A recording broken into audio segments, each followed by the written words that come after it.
et aujourd'hui on se fait une petite vidéo d'introduction sur les temps de chargement sur WordPress. Alors pourquoi j'ai décidé de faire une vidéo préambule? Et bien simplement puisque si je vous balance le tuto ultime pour configurer W3 Total Cache ou WP Rocket ou d'autres solutions de cache sur WordPress, vous n'allez pas forcément comprendre de quoi il retourne. Il faut impérativement que vous sachiez comment c'est fait une page web, comment ça charge, qu'est-ce qui rentre en ligne de compte et surtout quel levier on a pour réduire les temps de chargement au maximum. Donc la petite vidéo préambule ici, je vous la recommande très fortement. Elle devrait pas être très longue et il faut commencer par là avant de passer à la config des plugins à proprement parler. La semaine dernière, j'ai vu pas mal de posts passer sur différents groupes Facebook où ça se tirait un petit peu la bourre. Non, c'est mon plugin de cache le meilleur. Non, c'est le mien. Nanana. Et j'en discutais avec Alexei Kutsko, qui est spécialiste vraiment de ce type de problématique, puisque lui, il en a carrément fait un business. Il a une vidéo, je vous mettrai le lien dans le corps d'article. Il a une petite formation vidéo qui est pas très chère, qui doit être à 29 $ si je dis pas de bêtises, et qui vaut vraiment le coup puisque il explique bien un petit peu tout le process, donc évidemment c'est en anglais. Et lui aussi, il en a un petit peu marre, si vous voulez, des boîtes qui font des plugins de cache et qui disent ouais, c'est ma solution la meilleure et nanana. Tout ça, franchement, c'est bullshit.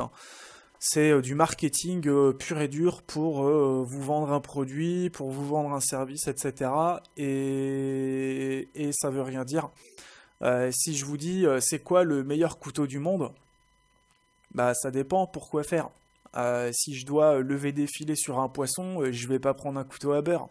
Si je veux couper une tranche de pain, je vais pas prendre un couteau à beurre. Par contre, si j'ai besoin de beurre et une tartine, effectivement, là je prends un couteau à beurre.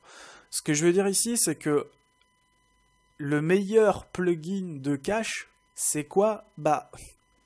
Ça dépend. Ça dépend principalement de votre besoin. Ça dépend donc principalement sur WordPress de votre thème et de votre hébergement. Donc je vous ai fait une petite une petite infographie, un petit schéma vite fait pour que vous compreniez vraiment comment ça se passe le chargement d'une page web. Puisque si vous n'avez pas cette compréhension-là, si vous regardez les tutos comme ça, vous pourrez suivre les étapes les unes après les autres, mais ça ne vous donnera pas véritablement d'autonomie pour gérer efficacement votre solution de cache sur votre serveur, sur votre CMS. Donc, on va prendre un exemple tout bête. Ici, Madame Michu a besoin de commander un manteau pour son petit chien. Donc Madame Michu, elle a un ordinateur qui est relié à une box. Et cette box, elle est connectée à un réseau qui s'appelle Internet. Madame Michu prend son ordinateur et Madame Michu rentre dans son browser www.toutpourmonchien.fr et elle précise bien ici HTTPS, puisque c'est un site qui est en HTTPS et elle connaît l'adresse par cœur. La requête qui est envoyée par son navigateur va d'abord s'adresser à un serveur qui s'appelle un DNS. Donc ici c'est Domain Name System. On le voit aussi sur Internet avec Domain Name Server. En gros, c'est quoi? C'est une machine qui va répondre au navigateur de Madame Michu et qui donc va résoudre la requête, qui va le traduire en IP, et qui va dire « Ok, toutpourmonchien.fr, ce nom de domaine-là, il a telle adresse IP, et cette adresse IP, c'est l'adresse d'une machine qu'on appelle un serveur. » Et un serveur, c'est quoi? Simplement, c'est un ordinateur. Voilà, pour faire hyper simple. Donc, quand le navigateur de Madame Michu se connecte au serveur, on va faire un truc simple. Il n'y a qu'un seul site hébergé sur cette machine-là. Le navigateur a envoyé une requête, www.toutpourmonchien.fr, avec ce qu'on appelle un protocole ici qui est HTTPS. Pourquoi j'ai pris cet exemple d'HTTPS? Parce qu'on va voir dans les exemples que je vais vous montrer que ça peut avoir quand même son importance. Ici, le serveur voit que ça arrive en HTTPS, donc déjà, il doit s'assurer qu'il y a bien un certificat SSL d'installer sur le site, et il a besoin que ce soit un certificat SSL valide, c'est-à-dire il faut que ce soit le bon nom de domaine, faut que ça aille sur le bon port, etc. etc. C'est ce qu'on appelle la négociation SSL. Voilà, le handshake. Il se serre la main, il dit ok, le SSL c'est bon, ça marche, j'ai la bonne clé privée, j'ai le bon certificat, etc. etc. Si ça aboutit, on va pouvoir se connecter à un dossier, à une boîte, hein, tout simplement, dans le serveur. Et ici, dans cette boîte, on a un système de gestion de contenu qui est WordPress. Ce système de gestion de contenu WordPress, dessus, il y a des fichiers qui sont des fichiers en PHP. Donc PHP, c'est un langage de compilation qui se passe côté serveur. Compilation, ça veut dire l'ordinateur, il calcule, il fait des trucs. Voilà. WordPress utilise donc des fichiers PHP et également une base de données SQL. Donc une base de données SQL, c'est quoi? C'est simplement des fichiers dans lesquels il y a des sous-fichiers. Pour faire simple, c'est une espèce d'armoire avec des tiroirs. Et dedans, on met ce qu'on veut. Et donc WordPress, quand il crée une page, c'est ce qu'on appelle la compilation. Et quand il a donc terminé de compiler la page, il peut la servir. Donc là, on a bien une page qui est créée. Et cette page, elle contient du code HTML, des fichiers CSS, des fichiers JavaScript et des images. Voilà. La page créée est renvoyée à un autre serveur. Ici, j'ai mis Apache parce que c'est ce qu'on trouve sur un très très grand nombre de serveurs. Ça peut aussi être Nginx, ça peut être Tomcat, ça peut être plein d'autres trucs. Mais en général, ce qu'on trouve, c'est un serveur Apache. Et Apache, c'est un serveur de page, c'est-à-dire que son boulot, et c'est la seule tâche qu'il a, c'est d'envoyer des pages à un ordinateur, typiquement, qui est un client, Firefox, Chrome, Safari, etc. etc. Donc ça, c'est le circuit classique pour envoyer une page à un navigateur, et Madame Michu est donc sur www.toutpourmonchien.fr et elle peut commander son petit manteau pour chien. Voilà. Sauf que c'est un tout petit peu plus complexe que ça aujourd'hui, puisque votre page web, en général, code HTML, le CSS pour que ce soit joli, des JavaScript pour des animations, plein d'autres trucs, des images évidemment, il peut aussi y avoir des typos, mais il peut aussi y avoir des contenus externes. Donc ici, des Google Fonts, une Google Map, et puis par exemple une vidéo YouTube. Et ces contenus-là, ils ne sont pas hébergés sur mon serveur. Ils ne sont pas ici, ils sont ailleurs. Ils sont sur les serveurs de Google et de Google. Là, il n'y a que des services Google. Donc en gros, on revient sur cette problématique-là, à savoir l'ordinateur de Madame Michu, il voit que dans mon code source HTML, je fais référence à des éléments qui ne sont pas hébergés sur mon serveur, donc il va resuivre le même schéma, il va interroger le DNS, il va dire ah, Google Fonts c'est où, YouTube c'est où, etc. Le DNS il va dire c'est telle IP, donc c'est telle machine, et donc le serveur de YouTube, de Google Fonts ou de Google Maps va envoyer les éléments demandés à un serveur, ce qu'on appelle un frontal en fait, ce qui sert à envoyer des éléments à un navigateur, et ce serveur frontal renvoie le matos à Madame Michu, et tout ça, ça constitue sa page web. Donc, qu'est-ce que je peux faire pour que ma page elle soit créée le plus rapidement possible? Il y a des choses sur lesquelles on n'a pas du tout la main. Par exemple, la connexion de Madame Michu, bah, si elle est en 512K, Madame Michu, je peux pas faire grand-chose, hein. Elle aura toujours une page qui chargera pas très vite. Donc là-dessus, j'ai pas de levier. Ici, j'ai pas de levier. Ici, j'ai pas de levier. Ça se passe pas sur ma machine, hein. On a accès qu'à ce qui est ici. Ici, j'ai pas de levier. Par contre, au niveau SSL, si j'installe un accélérateur SSL, je peux accélérer un petit peu la négociation SSL. Sachant que, en gros, si vous en êtes là, vous n'êtes pas du tout en train de suivre ce tutoriel, puisque là, c'est vraiment pour des très gros sites. En général, il n'y a pas vraiment d'intérêt à le faire, sauf si on gère énormément de connexions SSL.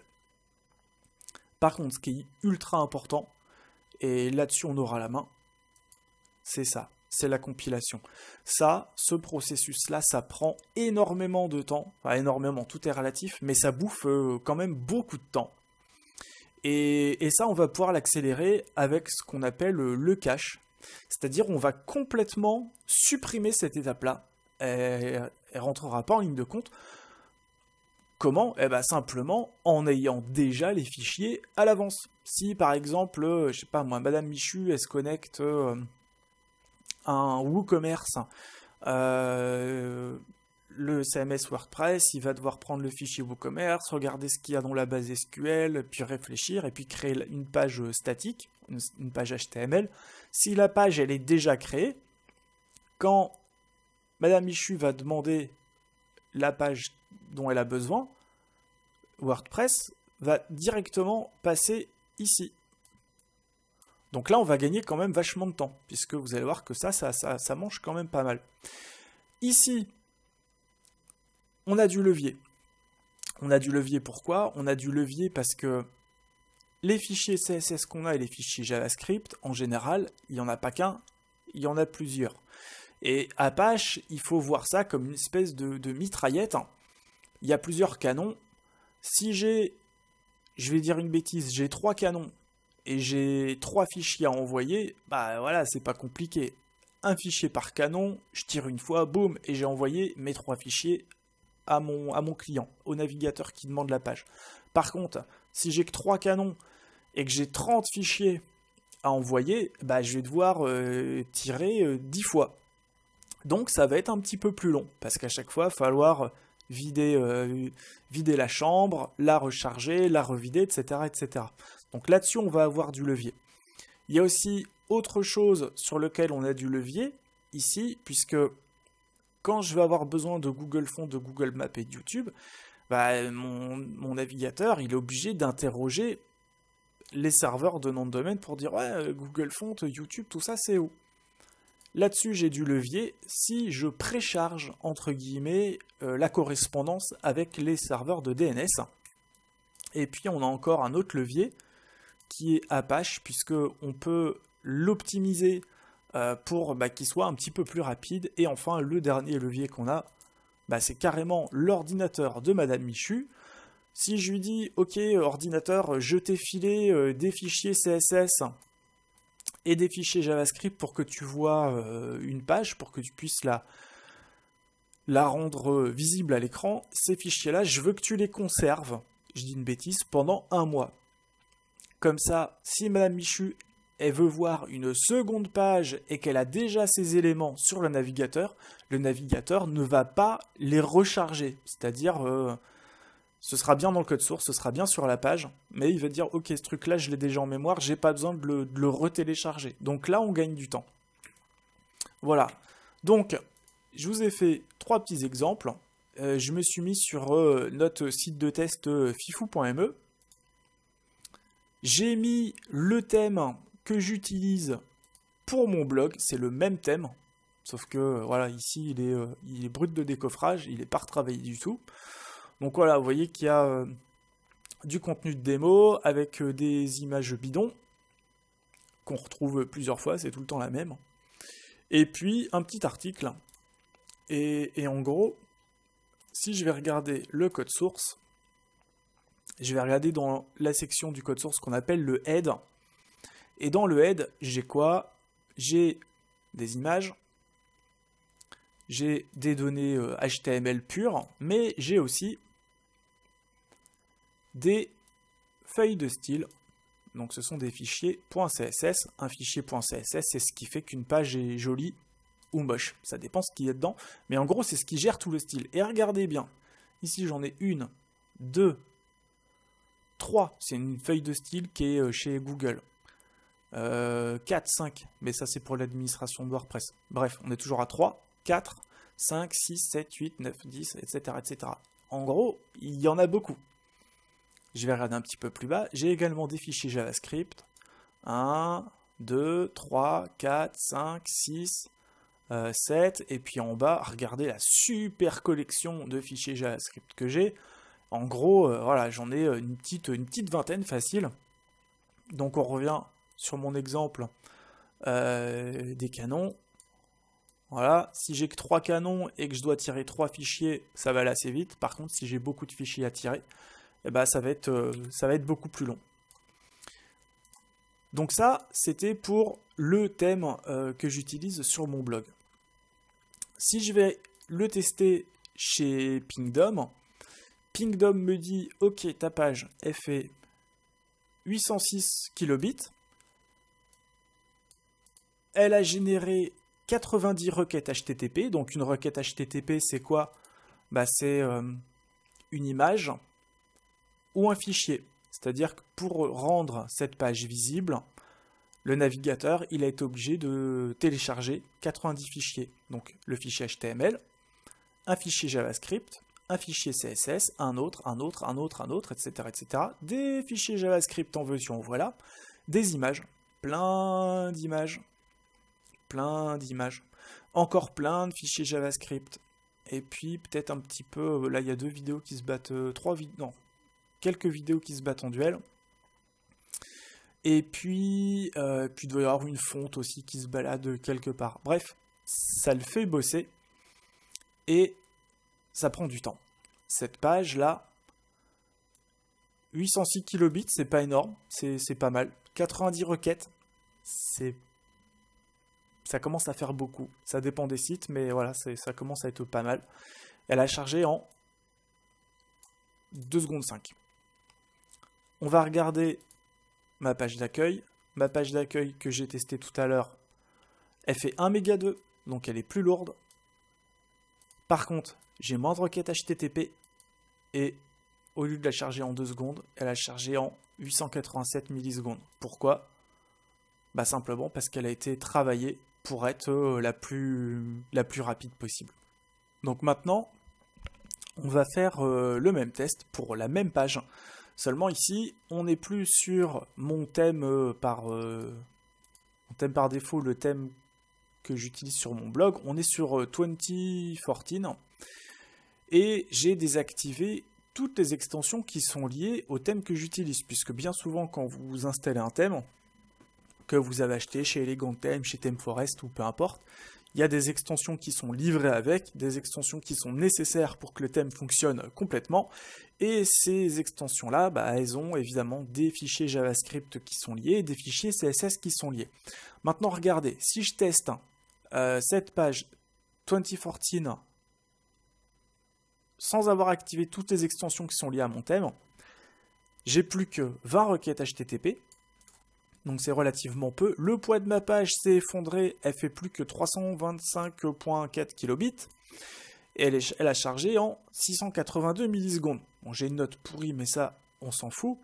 Ce qui est important ici, c'est de comprendre que un des plus gros impacts sur les temps de chargement provient justement du nombre d'éléments que votre serveur envoie au client, puisque on va regarder la waterfall. Si j'ai une chier d'images sur ma page, bah, de toutes les envoyer, ça va prendre un certain temps. Et tous ces petits temps, les uns à côté des autres, mis bout à bout, bah, au final, ça finit par peser. Donc, ce qu'il faut retenir, c'est que votre temps de chargement, il est lié à quoi? Il est lié aux performances de votre serveur. il est lié à la compilation. Est-ce que la compilation se fait ou pas? Est-ce qu'on l'a chanté avec un plugin de cache? Donc le plugin de cache, c'est quoi? C'est un outil qui vous permet de générer les pages à l'avance, et quand quelqu'un a besoin de la page, on lui envoie directement telle quelle, il n'y a pas besoin de la créer. Donc on gagne quand même pas mal de temps, puisque regardez sur 2014, qui est un thème quand même relativement léger, ici j'ai quand même 245 millisecondes de compilation, et c'est pas mal. Sur mon thème optimisé, ici, j'ai que 32 millisecondes de temps de compilation. À proprement parler, il n'y a pas de compilation puisque la page, elle est déjà compilée. Donc, en chantant cette étape-là, je gagne déjà beaucoup de temps. Là où je gagne aussi du temps, c'est que au lieu d'envoyer un fichier HTML et puis 30 fichiers CSS et 50 fichiers JavaScript, si j'envoie un seul CSS et un seul JavaScript, évidemment, ça va être beaucoup plus rapide. On le voit très bien sur cette page qui a été testée avec le thème 2014. J'ai seulement 20 requêtes HTTP. Le temps de chargement, ici 682 millisecondes, c'est quand même nettement inférieur. Ici, j'avais 90 requêtes, voilà, tout de suite, c'est plus lourd. Donc, ce qu'on va voir, en fait, dans les tutos qui vont arriver, c'est déjà identifier votre besoin. Si vous êtes sur un thème super simple comme 2014 qui est pas une usine à gaz, vous n'aurez pas forcément besoin de mettre un gros plugin super puissant qui coûte cher, etc. Vous pourrez vous contenter par exemple juste de cacher vos pages. Cacher vos pages, ça veut dire quoi? Ça veut dire supprimer l'étape de la compilation. Si votre thème il est un petit peu plus costaud, que vous commencez à avoir des extensions, etc., on va réduire le nombre de fichiers CSS, on va réduire le nombre de fichiers JavaScript. Je vais vous montrer rapidement le code source sur mon blog. Donc, elle est où? Elle est là. Pas de compilation, pas de concaténation des fichiers CSS. Voilà, j'ai beaucoup de fichiers CSS et j'ai plein de fichiers JavaScript. Par contre, quand tout ça s'est compilé, regardez le head, fichier CSS, j'en ai un là. Après, j'en ai pas. Tout ça, c'est des balises méta pour le référencement. Celui-là que j'ai pas dû pouvoir virer. Un deuxième, en gros, j'ai 4-5 CSS au lieu de, je sais pas, 30. Et fichier JavaScript. J'en ai un ici. Il y en a peut-être un autre qui se balade là-dedans. Et en gros, j'en ai un ou deux autres dans le footer. Au lieu de genre 25. Moins vous aurez de fichiers à envoyer au navigateur de Madame Michu, plus vite ça ira. Donc, le meilleur plugin de cache, c'est quoi? C'est comme mon exemple du couteau, ça dépend. Ça dépend de votre thème, ça dépend de votre site. Est-ce que vous avez beaucoup d'images ou pas? Ça dépend de votre serveur. Donc ce qu'on verra dans les prochains tutos, c'est comment on identifie tout ça. En gros, il faut racheter un coup d'œil juste dans le code source. Puis après, il y a aussi des questions de bonne pratique. Par exemple, si vous avez un serveur mutualisé OVH, ça sert à rien de blinder votre site avec plein de fonctionnalités un petit peu à la con, des fois qui servent pas à grand chose. Vaut mieux offrir une expérience utilisateur satisfaisante plutôt que d'essayer d'en foutre plein la vue à votre visiteur. Votre internaute des sites web, il envoie plein tous les jours, des effets, en veux-tu, en voilà, c'est pas forcément ce qu'il recherche. Votre internaute, il a un besoin, il faut répondre à son besoin. Bien souvent, vaut mieux être simple et efficace plutôt que d'en faire des kilotonnes au détriment des performances, sachant que, en général, à temps de chargement élevé, taux de rebond élevé, et si vous avez un taux de rebond élevé, évidemment, vous ne transformez pas. Donc, vaut mieux faire simple et efficace que compliqué et qui transforme pas bien. Voilà, donc on a fait le tour. Ah ouais, si, je dois vous expliquer quand même rapidement ce que tous ces trucs-là, ça veut dire. Ici, les petits codes couleurs que vous avez, ça correspond à des étapes, en fait, dans ce schéma-là. Donc, DNS, c'est le temps de résolution DNS. Se connecter au serveur, dire ouais, fifou.me ou gdmpixel.fr, c'est où le serveur il répond. SSL, c'est le temps de négociation SSL. Ça, on n'aura pas de levier dessus puisqu'il faut un accélérateur SSL, ça coûte un bras. Send, c'est quand votre navigateur il a besoin d'envoyer des requêtes, des infos pour avoir une réponse. Ici, il n'y en aura pas. Wait, c'est le temps de compilation. Donc, vous voyez sur mon site, les pages elles sont déjà compilées, donc le temps d'attente est très très bref, et le temps de réception est également très bref. Par contre, là, si je prends l'exemple de 2014, où j'ai pas de cache du tout, temps d'attente 245 millisecondes. Donc là, ça veut dire que malgré le fait que ma page soit très légère et qu'il n'y ait pas beaucoup de plugins dessus, il a mis quand même un certain temps à la compiler. Pourquoi ? Parce que j'ai pas de cache. Voilà, et donc tous ces petits temps-là mis bout à bout, ça fait le temps de chargement global de votre page. Donc, ce qu'il faut retenir, c'est qu'il n'y a pas un plugin de cache qui est meilleur que les autres. Il y a des plugins de cache qui peuvent être plus complets que d'autres, qui peuvent être plus user-friendly que d'autres. Le plugin de cache dont vous avez besoin dépend de la façon dont votre site est construit, de ce qu'il y a dedans, et puis également des performances de votre serveur. Donc il n'y a pas une bonne solution, il y a plein de solutions. Parfois, faut juste en tester plusieurs pour trouver ce qui marche le mieux pour vous. Donc dans le prochain tuto, on verra comment on configure W3 Total Cache, qui est la solution que j'utilise dans 90% de mes projets. On fera aussi un petit tour sur WP Rocket, puisqu'on va voir que c'est un très très bon plugin de cache. Seulement, il faut le configurer comme il faut. C'est pas forcément ce qu'il y a de plus évident, puisque c'est une grosse usine à gaz. L'avantage qu'il y a, c'est qu'il y a un support qui est vraiment exceptionnel. On fera aussi un tour sur Simple Cache, qui est la solution de cache la plus simple à mettre en place sur WordPress. Et puis, qu'est-ce qu'on va voir d'autre ? WP Super Cache avec Auto-Optimize, WP Fastest Cache.